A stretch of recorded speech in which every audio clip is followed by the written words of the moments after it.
పల్లెటూరు, ఇదే నా తల్లిగారు.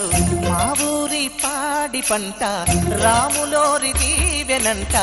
తల్లి గోదావరి నీళ్ళు కడిగ సీతమ్మ పాదాలు. ఊరంతా హాయ్ హాయ్ హాయ్, మనసంతా హాయ్ హాయ్ హాయ్. ఇదే నా పల్లెటూరు, ఇదే నా తల్లిగారు. మా ఊరి పాడి పంట రాములోరి దీవెనంట.